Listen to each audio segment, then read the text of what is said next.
turbo engine running. Absolute genius. Get this. Welcome. This is the show where we bring you Science. What that essentially means is discoveries, Advances. Questions. Research. technology. Unbelievable. Without further ado, This is The Naked Scientists. Hello, welcome to this week's Naked Scientists podcast. This is the show that brings you the biggest breakthroughs and talks to the major movers and shakers in the worlds of science, technology and medicine. I'm Chris Smith.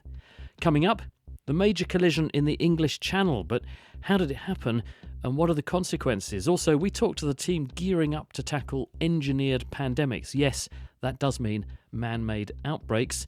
And we explore how science is boosting the taste and quality of potatoes. From Cambridge University's Institute of Continuing Education, this is The Naked Scientists.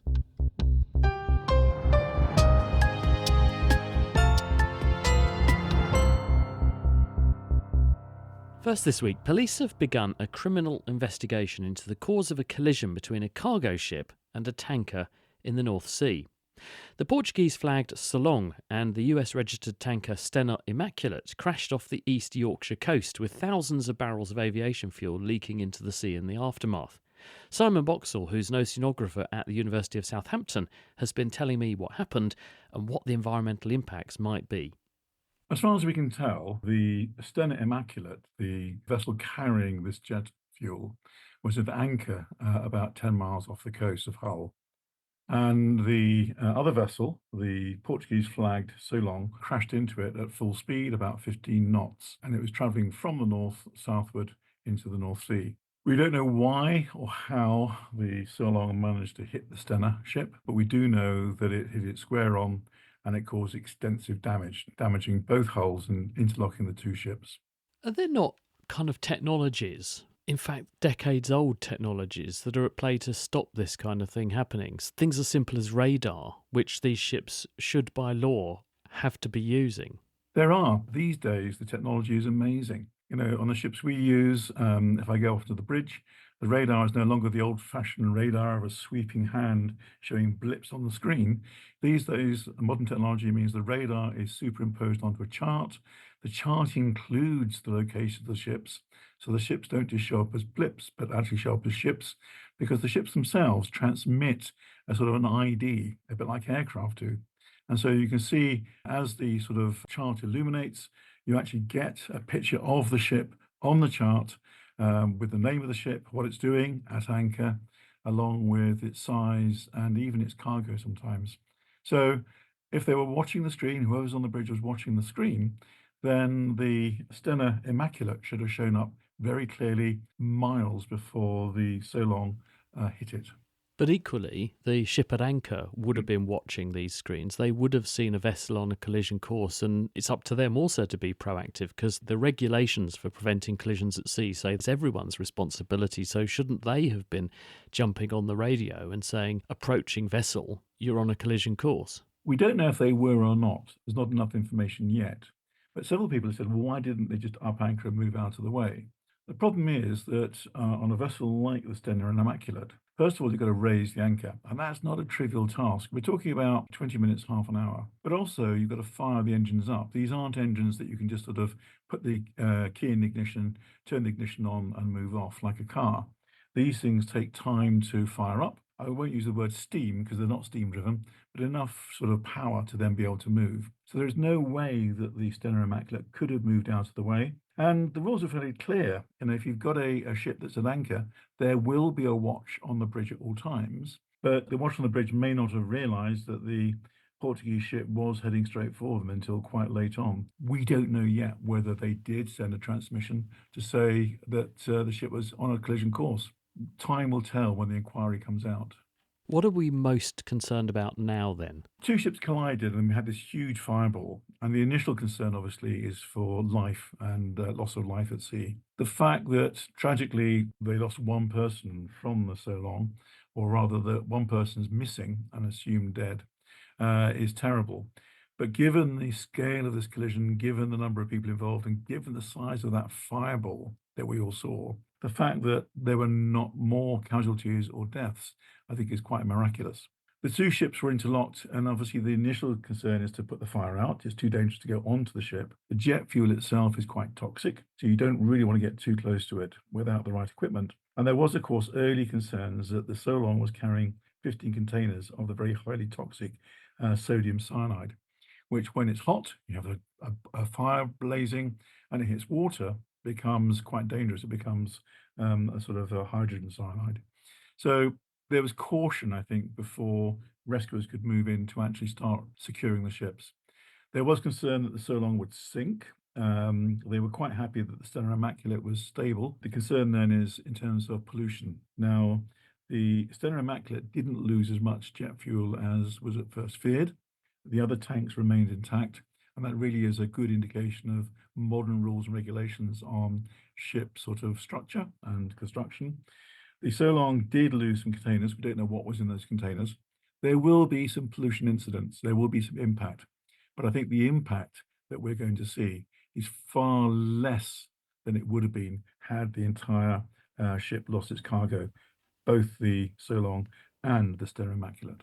Nevertheless, there is still going to be some impact from whatever volume of aviation fuel has ended up in the sea, as well as any other boat fuel, etc., that's been lost overboard. So what will be the immediate response to this? How do we mitigate against the environmental onward impacts of this? There are three simple rules of spills at sea. I think the first one is obvious, is don't. But then we assume that accidents happen, nothing's foolproof. And so the next stage is to contain as much as possible. And that means putting booms around the vessels. It also means sort of trying to plug the holes. And then you get to the cleanup stage. You pick up as much as you can. Now that's using a combination of surface pumps and what we call skimmers. And those skimmers literally skim the surface of the water to remove oil. And that's trying to pick up as much of the oil as possible. The final stage is down to a combination of nature taking over and using dispersants and other methods of trying to disperse the oil. Interestingly enough, people assume crude oil is about as bad as it can get. Crude oil is far less toxic than some of the refined oils like aviation fuel or jet fuel. Jet fuel is a little bit like diesel, it's halfway between diesel and paraffin, really. And so it is quite toxic, and it does have a big impact on particularly fisheries in the area. So there are concerns that we'll see impact from fisheries, and we'll also see impact on stuff on the seabed.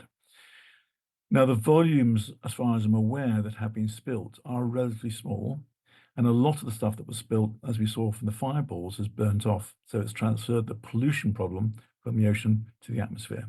And that does make life a little bit easier. Presumably now there's going to be some scientific initiatives to try to gather as much data and learn as much from this unfortunate incident as we can.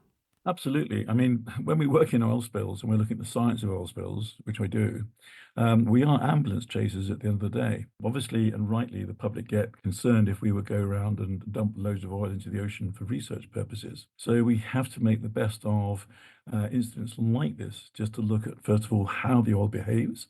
And at Southampton, I spend a lot of time looking at trying to measure the thickness and type of oil from aircraft so we can look at focusing cleanup operations. But at the same time, learning how the environment, how nature copes with this oil. And although we can do laboratory tests and things on certain types of shellfish and things, ultimately the only way we really learn about oil spills is by being on the ground and measuring, observing, and seeing the impact of these terrible incidents. Simon Boxall at the University of Southampton there. 5 years ago this week, the World Health Organization declared that COVID-19 was a pandemic. The virus that had spread from Wuhan in China went on to shut down the world. We estimate that 20 million perished, economies spent trillions, and the longer-term effects on young people's education and job prospects, and therefore ultimately their life expectancy, in fact, will rumble on for a generation. It showed us just how vulnerable the world is to emerging pathogens. Now, we still don't know where COVID came from or what factors led to its spread in the first place, and as such, it may well be down to human error and was, in effect, therefore, an engineered pandemic. What we do know for sure, though, is that these sorts of accidents can and do happen, and dread diseases have escaped from labs on many occasions. Safeguarding against this happening again is the priority of an initiative being set up at Cambridge University, which is called the Engineered Pandemics Risk Management Programme. and it's the brainchild of vet and immunologist Claire Bryant. It's kind of a flexible beast. We had a meeting where we considered this quite carefully as to what actually is the definition of an engineered pandemic. And it can be anything from the deliberate release of a pathogen or an accidental release of a pathogen, all the way through to somebody actually manipulating a pathogen to make it more deadly. But in all honesty, pathogens are pretty efficient at being deadly anyway. So we think the most likely thing that's going to happen is that a potential for somebody to deliberately release a pathogen or an accidental release would kind of make most sense.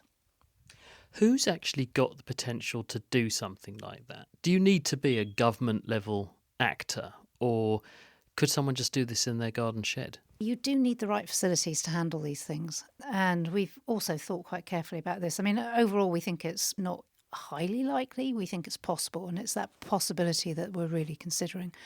And I think if you have the right kind of facilities, you can actually do this, but you'd need to be able to have access to a pathogen, you need to be able to grow it, you need to be able to have a means of distributing it. There's a whole host of complex factors which make it less likely that somebody can do it from their garden shed.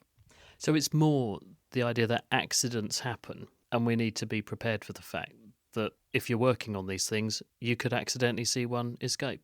Potentially, yes. You know, one of the key features then within that is if somebody gets sick, what's causing it? You know, the difference between an accidental or an engineered pandemic versus a normal pandemic, so to speak, is that you usually have a bit of warning that something's coming, but with an accidental release, then you don't know. So key to this is a rapid understanding of what something is in order to be able to institute an action plan. Those are the kind of issues that we're sort of thinking about. Beyond that, planning is pretty similar, whether it's an accidental pandemic or a evolving pandemic, because the action plan becomes pretty similar, but actually knowing what you're dealing with is the real difference for an engineered pandemic. So given you've identified that risk, what do you propose to actually do about it? What is this initiative really all about? First of all, is an important element of this plan is to work with policymakers to understand the potential risks, the potential strategies, and what one might want to do about it. From the science perspective, we'll be thinking about model pathogens. So what would a disease look like? How would we diagnose it? How might it spread? And how would we work out what's going on and how to intervene? What's the earliest steps to intervene? So rather than thinking about things in a pathogen-centric, this is all about COVID-19 or avian flu, we're actually thinking very much about more general rules that we can apply and learn from, using existing data sets to actually learn what might happen and learn how to intervene. You mentioned COVID-19 because I was talking to the WHO's Director of Emerging Infection just the other day, and she said, we don't know where COVID-19 came from, arguing that they must be entertaining seriously the possibility that that was an engineered pathogen. So how does what you're proposing differ from the current framework that we've got to try to pursue outcomes like that? In some ways it does, and in some ways it doesn't. For us, our focus is very much on identification. And that is now a bit more of a challenge than it was because a lot of the surveillance programs have been shut down. So it's actually quite hard to work out what's going on globally and to distinguish exactly what's causing an infection. So I think there's elements of similarity across both programs, but it is very much thinking about likely candidates as well. Prior to that, we were very focused on flu, and perhaps we should have thought a bit more sensibly because there were MERS and there was the original SARS-CoV pathogen that came through, and we kind of all happily let that sit in a parallel universe. So I think the idea with this programme is to think very much about all possibilities and work accordingly rather than just focusing on one or two pathogens. Is this unique, or have you got competition? Are other people doing something similar and you're joining that party? Or are you really striking out on your own saying, well, look, no one's doing it this way and this is what we're going to try and do? I think there's a combination of factors. There are a number of pandemic centres around the globe, and that's good because we all need to work together. I think from our perspective, we're relatively unique in thinking about accidental and deliberately release and thinking about those first steps to begin with. And also the other really important thing is that we're working with policymakers to make sure that we're thinking about this in the national scale and in the global scale, such that we can really think about ways in which we can inform government and help government and devise suitable strategies. I think those are the two elements that are a bit different about what we're doing. What does your vision look like then? If we sort of wind forward in time, the mature initiative, what will that actually look like? Well, what we hope we'll have is some really good plans that we can develop with government to say, okay, something's happened, what do we do? So instead of sitting there and making it up as we went along, which was a little bit like what we had to do in the COVID-19 pandemic.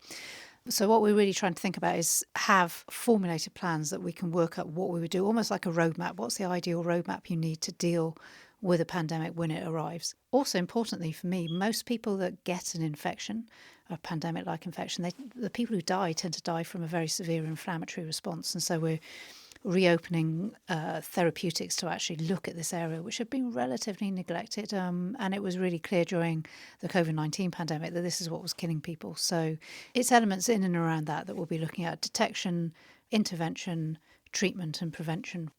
But isn't this what the COVID inquiry is for? And that's taking years and costing millions, tens of millions. The COVID inquiry is looking to find what went on. We're not looking to find what went on. We're looking for ways of intervening now using the data that we learnt from. And that's one of the, I can't say many things were good from COVID-19, but a couple of things were. And the amount of data that's come out that allows us to mine that data and work out what was going on and work out what might go on under other circumstances is key. Understanding the mistakes that happened in the past will help inform what we do moving forwards, but we don't need to wait. We can move on and make sure we've got a roadmap that's lining up and in place while we're informed about what happens from the COVID-19 pandemic. Claire Bryant from the University of Cambridge, trying to keep us all safe there. And incidentally, it's also poignant that this week a recent paper from Chinese scientists at the Wuhan Institute of Virology say that they've discovered another novel coronavirus that behaves in some ways similarly to COVID-19 and might therefore have the potential to spread in humans. Let's hope not, but we'll keep an eye on the story. The Naked Scientists podcast is produced in association with Spitfire, cost-effective voice, internet and IP engineering services for UK businesses. Find out how Spitfire can empower your company at spitfire.co.uk. Music in the programme is sponsored by Epidemic Sound, perfect music for audio and video productions. This is The Naked Scientists with me, Chris Smith. Still to come, how scientists are cooking up ways to improve the quality and taste of our potatoes. But first, we're going to examine the EV, electric vehicle market, which is currently dominated by Elon Musk's Tesla and the Chinese company BYD. Both manufacturers have released only limited data on the batteries that sit at the heart of their technology, so the structure, characteristics and performances of these batteries remain shrouded in mystery. And there's nothing engineers like more than a mystery to unpick, which is why one group of researchers have been buying up and taking apart these batteries to discover how they work. We asked Rodri Jervis, who's an expert on batteries at University College London, to take a look under the hood and guide us through what the new paper just published on the work has revealed. This paper is a type of paper we call a teardown analysis of commercially produced batteries by some major battery manufacturers. And the point of the paper really, and papers like this, is for the researchers to do a comprehensive analysis of what goes into the battery, how the battery is made and how the batteries perform. When you buy a battery commercially, it often comes with a data sheet, but that data sheet can be quite basic, really. So basic information about things like voltage limits, temperature, operation limits, capacity, how quickly they can charge and discharge. Maybe if you're lucky, they might tell you what chemistry is actually in the battery, but not much beyond that. And so these kinds of papers can be really useful for researchers such as myself to be able to understand what's going on in the battery, particularly for people doing modeling work, because they can use all of these numbers and stats to parameterize their models. But also I think of great interest to the public as people are getting more and more conscious about batteries. I think these kind of papers, though they are obviously written in an academic language, they can provide some real insight into the incredible amounts of engineering and material science that goes into lithium-ion batteries working as they do. Can we actually learn a huge amount, though? Do the manufacturers not try and protect their tech by making it hard to tear these things apart in a meaningful way? Do you not destroy it in the process and then that negates your learning? Or actually are they quite easy to pick apart, see how they work and then copy them? They're very hard to take apart, and one should know what one's doing to do that. So I'd recommend that people do not do this at home. But the most important thing is to obviously completely discharge the batteries before we open them. We open batteries in our lab fairly routinely, but there are very strict safety protocols to do that, and for good reason. Lithium-ion batteries are very energy dense, and they have some materials in them that might be toxic and whatnot. So I would implore people not to take batteries apart themselves.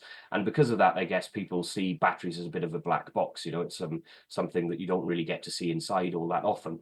And so this kind of work can be really enlightening in that way. You can tell an awful lot from these types of teardown analysis. The manufacturers might keep the exact chemistry of the battery somewhat secret, but it's kind of quite easy to tell what that is once you've opened up the battery, as long as you've got the kind of analytical equipment that we have in universities. But there are some secrets that are very hard to know, even with a well-equipped lab taking these batteries apart. And one of the key ones is the special formulations that they use in the electrolyte. This is the liquid that is in the battery that kind of helps the lithium ions travel from the positive to negative terminals. There's lots of special things called additives put in these batteries, and a lot of these additives actually get decomposed in the first few cycles of the battery's life, and those cycles will happen in the factory when they're made. They're called formation cycles, and that forms a really important, very, very thin protective layer on the surface of the graphite particles on the negative electrode. That's something called an SEI, and it's really critical to how the batteries perform over a long time. And because the additives that manufacturers put in those electrolytes tend to be pretty much consumed in that process, it's very hard to reverse engineer that. So I'd say that's the area that's the hardest to understand and probably the closest guarded secret in the industry. But things like the structure of the electrodes, how the cells are built and put together, and even the types of materials that are in the positive electrode, where there's more choice on those materials, that's all possible to understand from this kind of paper. It's a bit, I suppose, like microchips. We know how microchips work, but to actually make them, to have the machine capable of operating at the resolution it does, to etch silicon the way it does, that's where the real money is, isn't it? So although you can pick the battery apart and say, oh yes, I can see how that works, there must be elements to the engineering and the manufacture that are much harder to unpick or reverse decode or decipher from what you see in front of you. And that's where the IP is. Yeah, I think that's true. The batteries operate on multiple different length scales, right? There are important things happening right at the atomic scale. And maybe one of the key things that the contrast of the two batteries in this paper is how important actually the sort of macro scale engineering is in the batteries as well, how you put all of these things together in a particular can or whatever it is. And in this paper, they compare two really quite different batteries, actually. The Tesla 4680 is what we'd call a cylindrical cell, quite a large cylindrical cell, and inside that, all of the electrodes are rolled up in a spiral that the Americans call a jelly roll, that you might think of as more like a Swiss roll. And then the other cell by BYD is called a blade cell, and this is nearly a meter in length and with a kind of flat form factor, so very relatively thin, really long, and that's the kind of cell that you might have in a laptop or a phone, but just on a bigger scale. And the different decisions that you make for those different form factors of battery really are quite key, and there's reasons for doing both. What did they actually find when you read through the paper? What leapt out at you as, well, that's a surprise, or that's interesting? What were the main findings about this? I mean, I think some of the approaches that have been taken in both of these cells were sort of relatively well known to people in the field, I suppose. I mean, particularly the Tesla cell, there was an announcement a few years ago about how they were going about making these particular cells. Various different things like the so-called tabless design, for example, were known about. But I think this paper does a really good job of going into forensic detail in that, and so providing parameters and numbers that are really useful for modeling, and also confirming some things that perhaps were suspected but maybe not known in detail. So we get a range of things from photographs of the internal structure and components to chemical analysis of those components, electrical and thermal analysis of their performance when they're charging and discharging, and basically a full parameterization of the cell. As I said earlier, some of the electrolyte components are unknowable because they get consumed, but other components do stay, and they've done a chemical analysis of those as well. Rod Jervis from UCL, and that study has just come out in Cell Reports Physical Science. And I know where those scientists are coming from. I used to take everything apart when I was little, but maybe not an EV battery. As the world searches for more efficient and hardier crops capable of feeding a growing population against the threat posed by climate change, One company has been looking into turning our humble potato into the super spud. Will Tingle has been taking a look. Hi, could I get one large chips, please? Just a couple of minutes, my friend, yeah? Thank you.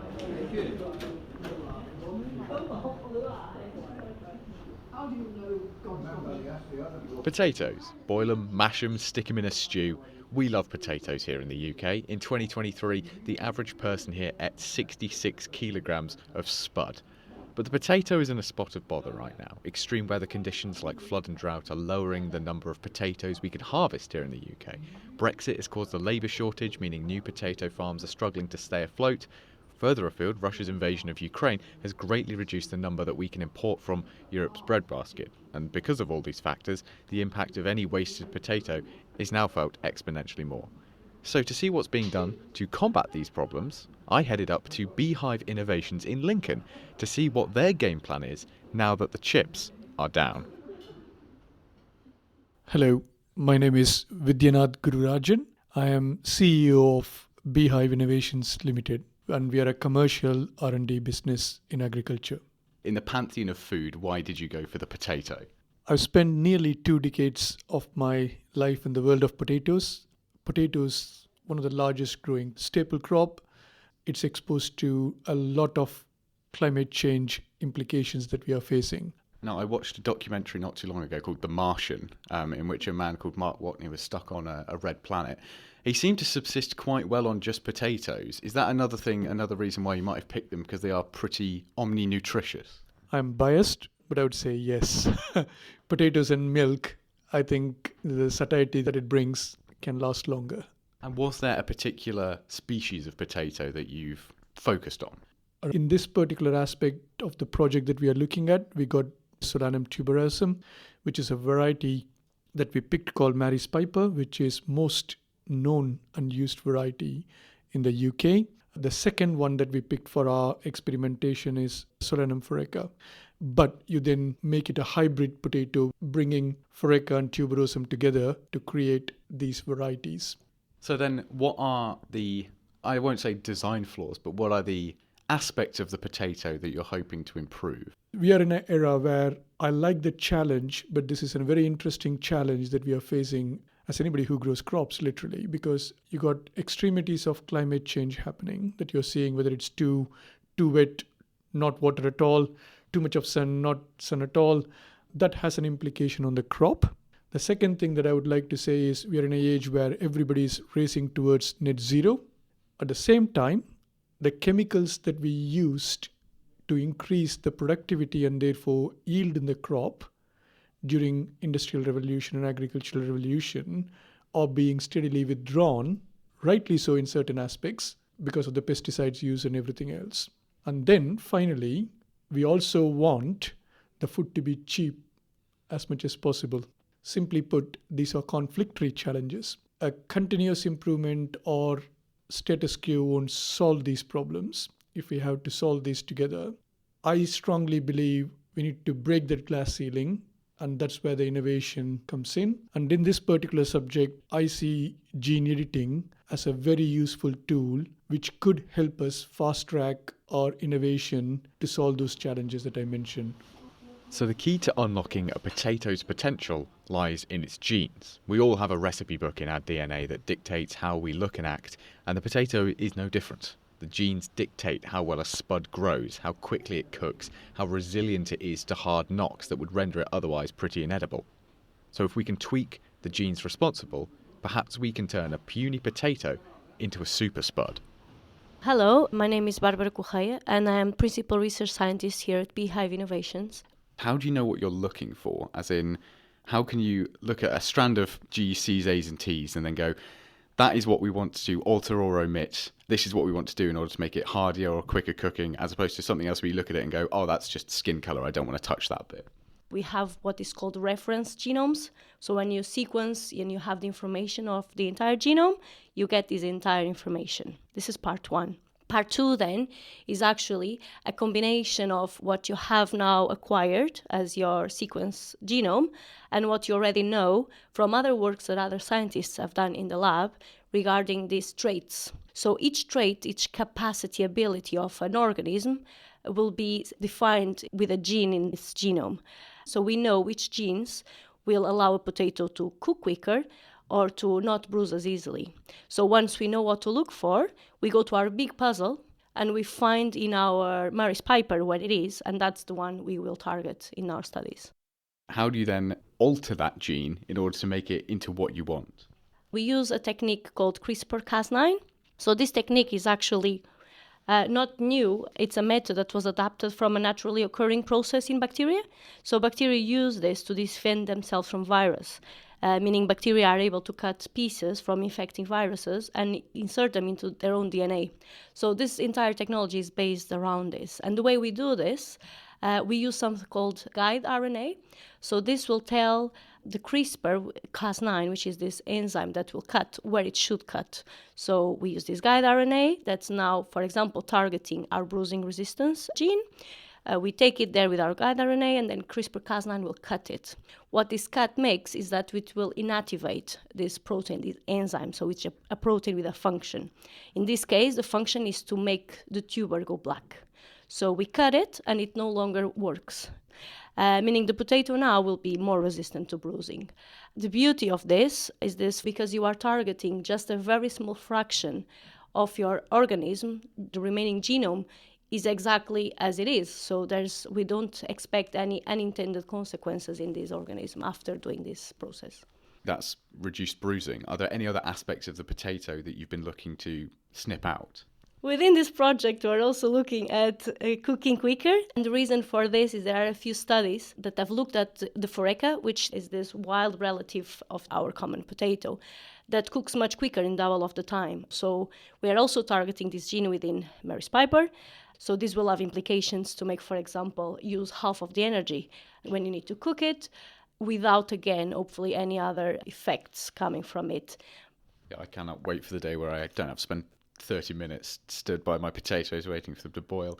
Once you've taken out the genes that you don't want, how does then that translate into scaling that up? Is it a case of you've then got your potato and you plant it and those genes are passed on to its offspring? Yes, kind of like that. So actually, potato, it's the way we use it. We don't breed two potatoes together, meaning once you have this potato that has this trait, you will multiply it, and all potatoes coming from here will have this trait. The only thing against us is there's only so many potatoes you can grow from each potato you have, so it takes time to have enough quantity to be able to plant large areas that will be commercially relevant. But it is a matter of time, really. So the science behind a better potato is sound, but it is important to stress that this has to also be viewed under the lens of a business proposition.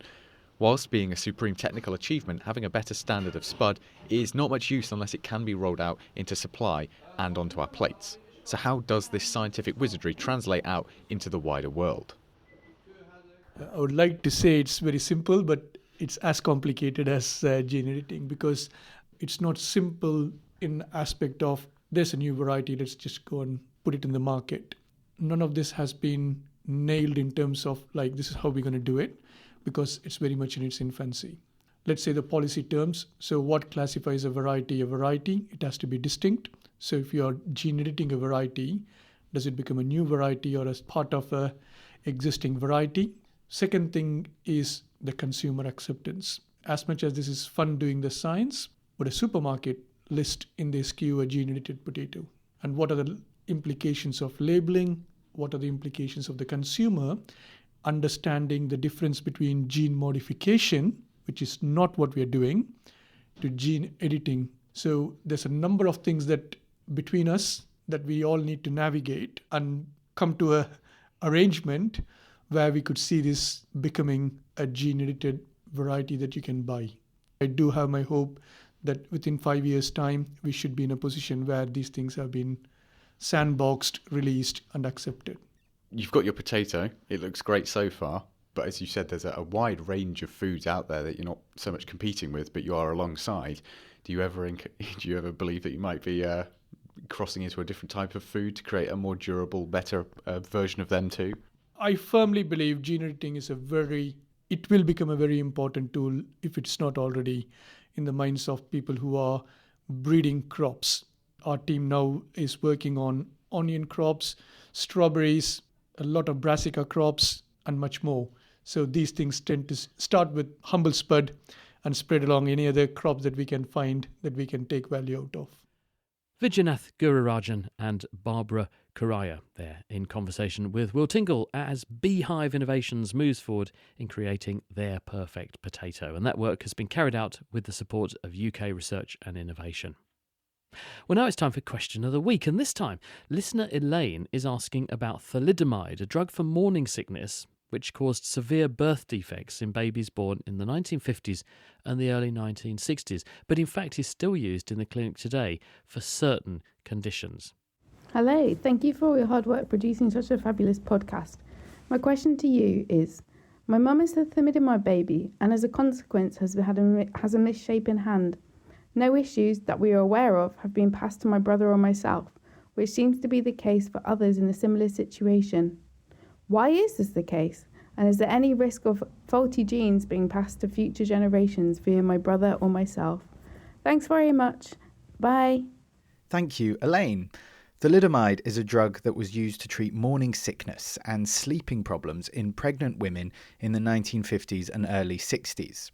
It was withdrawn late 1961 after causing severe birth differences in thousands of children around the world, including the UK, Europe, Japan, Australia and the US.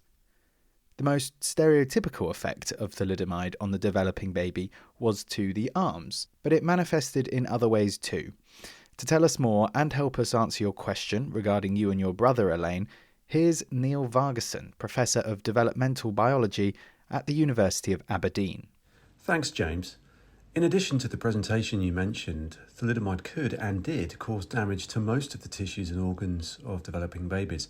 The drug causes damage to the arms, face, legs, spine, internal organs such as the gastrointestinal tract, the reproductive tract and genitals, and also the cardiovascular system.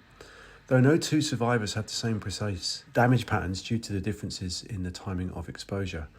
But generally, the earlier in pregnancy exposure occurred, the more wide and debilitating the damage that was caused. Today we know a lot more detail about the mechanism through which thalidomide caused birth differences.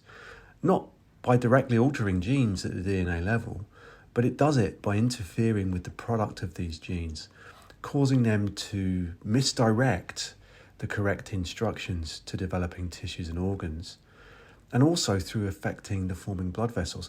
And together, this caused cells to die, cells to stop dividing, and the resulting tissues and organs could not form as expected, resulting in the birth differences then seen in the affected children. So how does this mechanism relate to Elaine's question? Could differences arising from thalidomide be passed down through generations?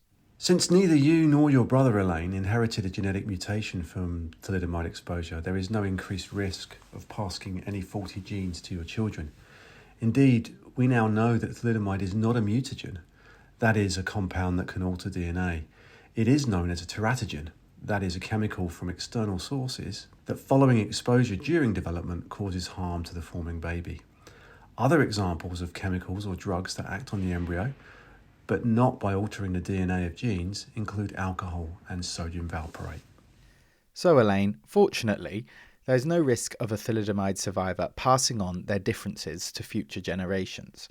This is because thalidomide causes differences by disrupting fetal development rather than changing DNA. Thanks to Professor Neil Vargason from the University of Aberdeen for helping us with the answer. Next time we'll be answering this one from listener Silke. Contacting you from French Polynesia, where I'm currently living and cruising on my boat. Like many other cruisers, I collect garbage that has washed up on the shore, and my question is, what is best to do with it? The locals here in the atolls mainly burn it. The burning is done with the aid of coconut palm fronds and husk, as those are widely available. The garbage consists mainly of various types of plastic. Is this environmentally the best option to deal with it? Thank you so much. Looking forward to an answer. We love the question, but we're saddened to hear that some of the most beautiful places on the planet are being despoiled by plastic pollution washed in from afar. But what should the locals do with all that waste plastic? Well, if you think you know the answer, you can have your say on this and all the other questions we're tackling on our forum. That's at nakedscientist.com/forum. It's very easy to register, and people from all over the planet, including French Polynesia, are taking part. And of course, if you have a question you'd like us to look into in the meantime on your behalf, you can send that in too. It's chris@thenakedscientist.com. Thank you very much, meanwhile, to everyone who's been supporting this programme. We really, really are grateful for your ongoing donations and help. They make a massive difference and they do help to keep the show on the road. Some of you make a contribution on a regular basis every month, some of you in a one-off capacity. We're extremely grateful for both, and if you'd like to help out because you enjoy what we do here for you, you can do that very easily. It's at nakedscientist.com/donate. That's all we have time for on this episode, but do join us on Tuesday when we're going to be looking at the strengthening body of evidence for some serious health impacts that might be posed by the tiny particles that we call microplastics. Be sure to tune in then. The Naked Scientist comes to you from the University of Cambridge's Institute of Continuing Education. It is supported by Rolls-Royce. I'm Chris Smith. Thanks for listening, and until next time, goodbye.